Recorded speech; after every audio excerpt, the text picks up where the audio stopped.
அனைவருக்கும் வணக்கம். இது உங்கள் எண்ணகம் சேனல். நான் உங்க எட்வின்.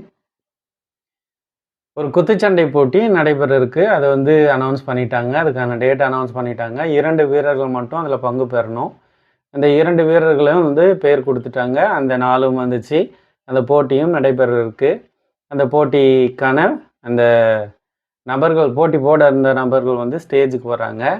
முற்றிலும் முரண்பட்ட 2 நபர்கள். அப்படின்னா என்னன்னா, ஒருத்தர் பார்த்தீங்க அப்படின்னா, உடல் பருமன் அப்படி இப்படின்னு சொல்லி அங்க இங்க கட்ஸ்ன்னு சொல்லி பயங்கர உடற்கட்டோட இருக்காரு ஒருத்தரு. இன்னொருத்தர் பார்த்தீங்க அப்படின்னா ரொம்ப மெல்லிசா, அதாவது இந்த போட்டிக்கும் அவருக்கும் சம்மந்தமே இல்ல அப்படின்னு சொல்லிட்டு இன்னொருத்தர் இருக்காரு. ஆக இந்த இருவருக்கும் தான் அந்த குத்துச்சண்டை போட்டி நடக்க இருக்கு. மொத்தம் 4 ரவுண்ட். முதல்லயே அந்த பைல்வான் மாதிரி இருக்காரு இல்லையா, அவர் முடிவு பண்ணிட்டாரு. ஈஸியா இவன தோற்கடிச்சிடலாம் அப்படின்னு சொல்லிட்டு. அதனால அவருக்கு இருந்த அந்த தன்னம்பிக்கையால முதல் 2 ரவுண்ட்ல அவர் நெனச்ச மாதிரியே எல்லாத்தையுமே, அதாவது அவர் நெனச்ச மாதிரி அவர தோற்கடிக்கிறதுக்கான எல்லா முயற்சியிலயும் ஈடுபட்டுட்டு இருந்தாரு. 3வது ரவுண்டு வந்துச்சு.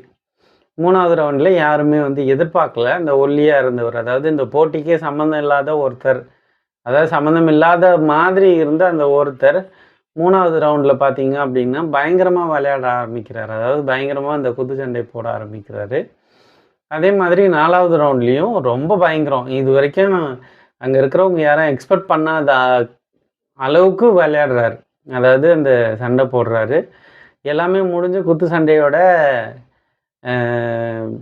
வெற்றியாளர் அப்படின்ற அந்த பேரை அவர் வாங்கிக்கின்னு போயிடுறாரு. அதாவது அந்த ஒல்லியா இருந்தவரு. அப்போ வீட்டுக்கு போனதுக்கப்புறம் அவங்க ஃப்ரெண்டு கூப்பிட்டு, "அந்த மேட்சை நான் பார்த்தேன். ஆனால் எனக்கு நம்பிக்கையே இல்லை நீ ஜெயிப்பேன்னு சொல்லி. ஆனால் நீ எப்படி ஜெயிச்ச?" அப்படின்னு சொல்லிட்டு அவர் ஃப்ரெண்டே கேட்குறாரு அவர்கிட்ட. அப்போ அவர் சொன்னது என்ன அப்படின்னா, "நான் எல்லா விஷயத்தையுமே முன்கூட்டியே பிளான் பண்ணியிருந்தேன். பிளான் பண்ணுறேன் அப்படின்னா, முதல்ல என்னோட எதிரி யார் அப்படின்றத முதல்ல நான் தெரிஞ்சுக்கணும். அந்த எதிரி என்ன மாதிரியான முறையில் என்னை தாக்குறான்றதையும் நான் தெரிஞ்சுக்கணும். அவனோட பலம் என்ன, பலவீனம் என்ன, இது எல்லாத்தையுமே நான் தெரிஞ்சுக்கணுன்றதுக்காக தான் முதல் 2 ரவுண்ட் நான் அமைதியாக எல்லா விஷயத்தையும் தெரிஞ்சுக்கினேன். இதை நான் ஆல்ரெடி பிளான் பண்ணது தான்.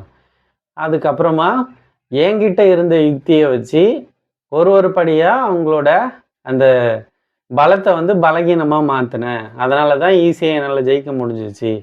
ஆக என்னோட இந்த சக்ஸஸ் காரணம் என்ன அப்படின்னா, நான் பிளான் பண்ணது தான். இந்த விஷயத்த நம்ம இப்படி கையாளணும் அப்படின்னு நான் பிளான் பண்ணது தான் என்னோட சக்ஸஸ் அப்படின்னு சொல்லி அவர் சொல்லி முடிக்கிறார். தேங்க்யூ.